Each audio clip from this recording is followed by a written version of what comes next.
28 మార్చి 2024 శుక్రవారము. పంచాంగ వివరాలు, తారాబలము, చంద్రబలము మరియు ఈరోజు పుట్టిన శిశువుల యొక్క శాంతి వివరాలు, ప్రయాణానికి వారసుల వివరాలు, అందరికీ నమస్కారం. Lakkaraju Muralidhar Rao astro and remedies channel కు స్వాగతం. ఓం శ్రీ గురుభ్యో నమః. ఓం శ్రీ మహాగణాధిపతి. అందరికీ నమస్కారం. ఈ వీడియోలో 29 మార్చి 2023 శుక్రవారం పంచాంగ వివరాలు, తారాబలము, చంద్రబలము మరియు ఈరోజు పుట్టిన శిశువుల యొక్క శాంతి వివరాలు, ప్రయాణానికి వారసుల వివరాలు మరియు ఈరోజు జపం చేయాల్సిన స్తోత్రం ఏంటి, ఈరోజు ప్రత్యేకత చేయాల్సిన రెమెడీ ఏమిటి, ఏదైనా దైవాన్ని ఆరాధించాలా అనే విషయాన్ని ఈ వీడియోలో వివరిస్తున్నాను. 29 మార్చి 2024 శ్రీ శోభకృతనామ సంవత్సరం, పాల్గొన మాసము, శశిఋతువు, ఉత్తరాయణము. ఈరోజు సూర్యోదయం 6 గంటల 7 నిమిషాలకు ప్రారంభమవుతుంది. సూర్యుడు 6 గంటల 9 నిమిషాలకు అస్తమిస్తాడు. ఈరోజు బహుళ తిథి, బహుళ చవితి సాయంత్రం 5 గంటల 7 నిమిషాలకు ఉంటుంది. తదుపరి పంచమి వస్తుంది. ఈరోజు విశాఖ నక్షత్రము సాయంత్రం 5 గంటల 56 నిమిషాల వరకు ఉంటుంది. తర్వాత అనురాధ నక్షత్రము. యోగము ఈరోజు వజ్రము రాత్రి 9 గంటల వరకు ఉంటుంది. కరణము బాలవ సాయంత్రం 5 గంటల 7 నిమిషాల వరకు. ఈరోజు శుభ సమయాలు 5 నుంచి 6 వరకు సాయంత్రం. రాహుకాలం ఉదయం 10 నుంచి 12 వరకు. యమగండము ఉదయం 3 గంటల నుంచి 4:30 వరకు. అలాగే దుర్ముహూర్తము ఉదయం 8 గంటల 24 నిమిషాల నుండి 9 గంటల 12 నిమిషాల వరకు. తిరిగి మధ్యాహ్నము 12 గంటల 24 నిమిషాల నుంచి 1 గంట 12 నిమిషాల వరకు ఉంటుంది దుర్ముహూర్తం. వర్జము ఈరోజు రాత్రి 10 గంటల 4 నిమిషాల నుంచి 11 గంటల 43 నిమిషాల వరకు. అమృత గడియలు రాత్రి 8 గంటల 37 నిమిషాల నుంచి 10 గంటల 10 నిమిషాల వరకు. అంటే ఈరోజు ఉదయం వర్జం లేదు. దుర్ముహూర్తం ఉదయమే 9 గంటల 12 నిమిషాలకు అయిపోతుంది. మళ్ళీ మధ్యాహ్నం 12 నుంచి 1 గంట 12 వరకు ఉంది. ఈ దుర్ముహూర్త సమయాన్ని విడిచిపెట్టి ఏదైనా పనులు చేసుకోవచ్చు. ఉదయం వర్జం లేదు కాబట్టి ఏదైనా పనులకు ముందు బయలుదేరడానికి కూడా ఇబ్బంది లేదు. అయితే ఈరోజు శుక్రవారం లక్ష్మీదేవి ఆరాధన అధిక శుభఫలితాలను ఇస్తాయి. సాయంకాలంలో లక్ష్మీదేవిని చింతపండు పులిహోర మరియు దీపదాతంతో నెయ్యి దీపం వెలిగించి అష్టోత్తరనామార్చన చేస్తే అధిక ధనలాభంలో ఇబ్బందులు కలిగే వారికి ఇబ్బందులు తొలుగుతాయి. అలాగే ఈరోజు శుక్రవారం కాబట్టి శుక్రగ్రహానికి సంబంధించిన స్తోత్రం హిమకుంద మణాలాభం దైత్యానం పరమం గురం సర్వశాస్త్ర ప్రోక్తారం భార్గం ప్రణవం అనే స్తోత్రాన్ని 27 సార్లు జపం చేసుకోవడం వల్ల శుక్రగ్రహ దోషాలు తొలుగుతాయి. అలాగే ఈరోజు విశాఖ నక్షత్రం కాబట్టి గురుగ్రహానికి సంబంధించిన స్తోత్రము దేవానాంచ ఋషినాంచ గురుగాంచ సన్నిమం బుద్ధిమంతం తిలోగేశం నమ బృహస్పతి అనే స్తోత్రాన్ని 27 సార్లు. ఈరోజు 2 శుభగ్రహాలకు సంబంధించిన రోజు అవుతుంది కాబట్టి అధిక శుభఫలితాలు ఈరోజు లభిస్తాయి. ముఖ్యంగా ఈరోజు లక్ష్మీదేవిని లక్ష్మీ అష్టోత్తర స్తోత్రం పారాయణం కానీ, లక్ష్మాష్టకం కానీ, కనకదాస్తోత్రం కానీ పారాయణ చేసుకోవడం వల్ల అధిక శుభఫలితాలు లభిస్తాయి. ఇక ఈరోజు తారాబలాన్ని పరిశీలిస్తే ఈరోజు విశాఖ నక్షత్రం కాబట్టి తారాబలం ఈ విధంగా ఉంది. అశ్విని, మఘ, మూల నక్షత్రాలకు నైదం తార అవుతుంది, బాగాలేదు. భరణి, పూర్వ పల్గుని, పూర్వాషాఢ నక్షత్రాలకు సాధన తార అవుతుంది కాబట్టి బాగుంది.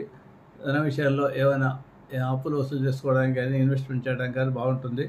ఈరోజు కృత్తిక, ఉత్తరాపల్గుని, ఉత్తరాషాఢ నక్షత్రాలకు ప్రత్యేకతార కాబట్టి బాగాలేదని చెప్పవచ్చు, బాగాలేదు. రోహిణి, అష్టాశ్రవణ నక్షత్రాలకు క్షేమతార కాబట్టి వాహన కొనుగోలు చేసుకోవడానికి బాగుంటుంది. మృగశిర, చిత్తా, ధనిష్ట నక్షత్రాలకు యువతార కాబట్టి బాగాలేదు. ఆరుద్ర, శతవిషం, స్వాతి నక్షత్రాలకు సంపత్తార కాబట్టి ధన విషయంలో కానీ సర్జరీ చేసుకోవడానికి కానీ బాగుంటుంది. ఆపరేషన్లకు పునరుసు, విశాఖ, అనురాధ. పునరుసు, విశాఖ, పూర్వభద్ర నక్షత్రాలకు జన్మతార కాబట్టి బాగాలేదు. ఈరోజు పుష్యమి, అనురాధ, ఉత్తరభద్ర నక్షత్రాలకు పరమతార అవుతుంది కాబట్టి ఈరోజు బాగుంది. ఆశ్లేష, జ్యేష్ఠ, రేవతి నక్షత్రాలకు మిత్రతార అవుతుంది కాబట్టి ధన విషయంలో, వ్యాపారకు సంబంధించిన విషయాలలో ఏదైనా పనులు చేసుకోవచ్చు. ఇవి ఈరోజు తారాబలం ఉండే నక్షత్రాలు. ఇకపోతే చంద్రబలం ఉండే రాశులు ఏంటంటే ఈరోజు తులారాశిలో విశాఖ నక్షత్రం ఉంది కాబట్టి మేషరాశికి వృషభము మరియు ఈరోజు సింహరాశికి చంద్రబలం బాగుంది. అలాగే సింహరాశికి, తులారాశికి, ధనుసు రాశి మరియు మకరము రాశులకు చంద్రబలం, తారాబలం బాగుంటే చంద్రబలం బాగుంటే ఏవైనా పనులు చేసుకోవచ్చు. చంద్రుడు మనస్సు జాత కాబట్టి చంద్రుడు మనస్సు కారకుడు. ఈ విషయాన్ని గుర్తుంచుకోండి. ఇకపోతే ఈరోజు పుట్టిన శిశువుల శాంతి వివరాలు పరిశీలిస్తే ఈరోజు విశాఖ నక్షత్రం కాబట్టి విశాఖ నక్షత్రంలో ఏ పాదంలో జన్మించినా కూడా సామాన్య దోషం ఉంటుంది. ఈ సామాన్య దోషానికి గాను శిశువు యొక్క ముఖాన్ని తండ్రి ఆజ్ఞంలో చూడవలసింది. ఇలా చూసిన తర్వాతనే డైరెక్ట్గా శిశువు యొక్క ముఖాన్ని తండ్రి చూడాలి. అలా చేయడం వల్ల సామాన్య దోషం తొలగిపోతుంది. ఈ నక్షత్రంలో పుట్టిన వారు ముఖ్యంగా మంచి ధైర్యవంతులు, సూక్ష్మబుద్ధి గలవారు, గురువుకు సంబంధించింది కాబట్టి మంచి జ్ఞానులు అవుతారు. ధర్మ విషయాల్లో మంచి సపోర్ట్ చేసేవాళ్ళు అవుతారు. వీళ్ళు మఠాలకు, దేవాలయాలకు దానాలు చేసేవాళ్ళు అవుతారు. ఫ్యాకల్టీస్గా ఎక్కువ ఉంటారు. ముఖ్యంగా జడ్జిలు, అడ్వకేట్లు కూడా ఈ నక్షత్రంలో పుట్టిన వాళ్ళు అవుతారు. ఇది తులారాశిలో ఉంటుంది కాబట్టి ఇది తులారాశి రాసుకు సంకేతము. వీళ్ళు గురువారంలో చాలా న్యాయ దేవతల పడమర వైపు ప్రయాణం చేస్తే మీకు ధనలాభం, ద్రవ్యలాభం ముఖ్యంగా ఎక్కువ తీర్థయాత్రలు చేస్తారు. స్త్రీలు అయితే మీకు ధనవంతులు, దైవభక్తి ఎక్కువగా ఉండేవాళ్ళు సాగుతాయి. లేదా దక్షిణ వైపు శుక్రవారం వాయిదా వేసుకోవడం ఇవి పంచాంగ వారసులు అవుతుంది కాబట్టి ఉత్తరం వైపు ప్రయాణించకూడదు. ఉత్తరం వైపు ప్రయాణం చేయడం వల్ల మీకు ఇబ్బందులు వస్తాయి కాబట్టి వాయిదా వేసుకోవడం మంచిది. ముఖ్యంగా శుక్రవారం రోజు